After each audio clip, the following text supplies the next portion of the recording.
مطابق کرنا ہے. کوئی چیز قانون کو آپ نے اپنے ہاتھ میں نہیں لینا. اس کے باوجود جب لوگ اپنے جوڈیشری کے لیے، اپنے سپریم کورٹ کے لیے، اور جب وہ اپنے حقوق کے لیے جو غیر قانونی طریقے سے لوگ جیلوں میں ہیں ان کے لیے، جب لوگ 24 تاریخ کو نکلے ہیں، 26 تاریخ کو ان کے اوپر سنائپر رائفل سے فائر کیا گیا، جس کو آج ہم اس کے بعد رات کو پوری کیا کہتے ہیں کہ رات کو رینجرز آئے، انہوں نے رات کے اندھیرا کر کے، ابھی تک کسی کو نہیں پتا، لوگ لاپتہ ہیں کہ لوگوں کے ساتھ کیا ہوا. ابھی تک ان کے لواحقین ان کو ڈھونڈ رہے ہیں، جس کو اب ہم اسلام آباد میسیکر کہہ رہے ہیں. انہوں نے کہا کہ پاکستان میں اگر کوئی نکلے گا اور اپنا حق مانگے گا اس کے اوپر گولی چلائی جائے گی. اس لیے اس وجہ سے، کیونکہ وہ چاہتے ہیں کہ کسی کی جان نہ ضائع جائے، انہوں نے اب کال دے دی ہے اپنے اوورسیز پاکستانیوں کو کہ ہمارے جو 2 مطالبات ہیں جو کئی ہفتوں سے وہ مانگ رہے ہیں کہ ایک جوڈیشل کمیشن بنایا جائے. آپ کو پتہ ہے کہ عمران خان جب یہ 9 مئی کا واقعہ ہوا تھا اس کے بعد سے جوڈیشل کمیشن کی بات کر رہے ہیں کہ 9 مئی کی جو تحقیقات ہیں، ایک جوڈیشل کمیشن سپریم کورٹ کے ججز کے نیچے بننی چاہیے جو تحقیقات کریں 9 مئی کی. لیکن اب انہوں نے کہا، اس کے اوپر انہوں نے جب 26 نومبر ہو گیا تو انہوں نے کہا کہ جوڈیشل کمیشن بنایا جائے جو 9 مئی اور 26 نومبر کی تحقیقات کرے. اور دوسرا مطالبہ انہوں نے کہا جو غیر قانونی طریقے سے ہمارے اتنے لوگ جو سیاسی جس کو کہتے ہیں سپورٹرز ہیں، ان کو آپ نے جو قید میں رکھا ہوا ہے ان کو رہا کیا جائے. اور انہوں نے کہا تھا اگر آپ کے یہ 2 مطالبات نہیں پورے کریں گے تو پھر ہم کہیں گے کہ جو لوگ ریمیٹنسز باہر سے بھیجتے ہیں اوورسیز پاکستانیوں کو کیوں کال دیں گے. یہ بھی انہوں نے بتایا.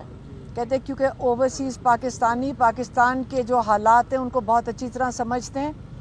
وہاں پہ میڈیا آزاد ہے، ان کے پاکستان کی ساری خبر ہے، ان کو پاکستان کا درد ہے، وہ پاکستان کے لیے روتے ہیں. لوگ فون کر کے ہمیں بتاتے ہیں کہ ہمیں کتنی فکر ہے پاکستان کی، وہ اپنے ملک کی فکر کر رہے ہیں. اور اب وہ ان کو کال دیں گے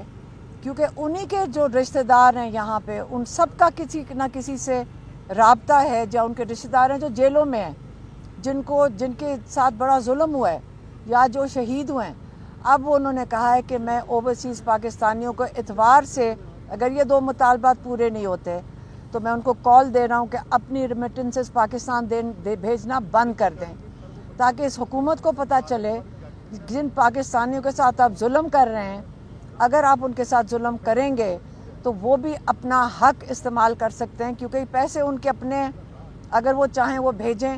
اگر وہ چاہیں وہ نہ بھیجیں. تو آپ کو بھی پتہ چلنا چاہیے کہ اوورسیز پاکستانیوں کے ساتھ جو رویہ ہے، اس کے بعد آپ پاکستان ان کے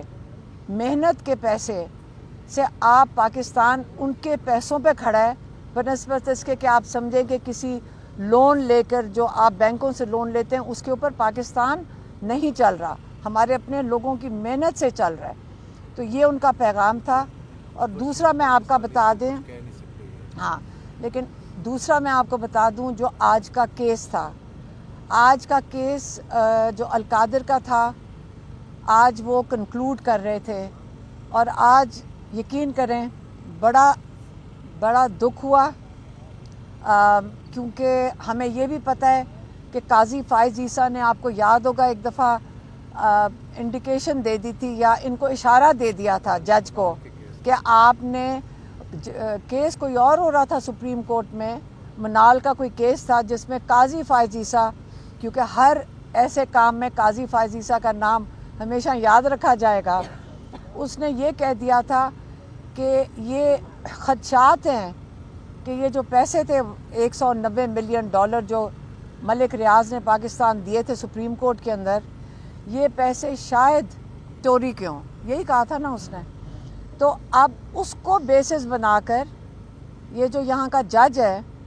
آج کیس ختم ہو گیا، وہاں پہ ساری جو آرگیومنٹس تھی وہ ختم ہو گئی تھیں، اور آپ کو میں یہ بتا دوں کہ پکا فیصلہ کیا ہوا ہے، جج سے لگ رہا ہے کہ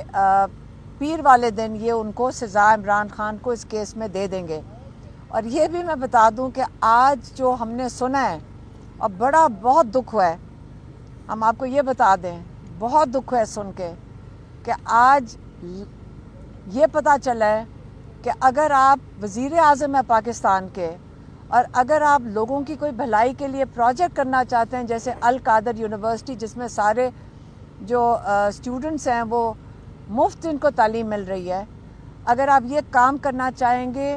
تو آپ کو اس چیز کے لیے پاکستان میں سزا ملے گی۔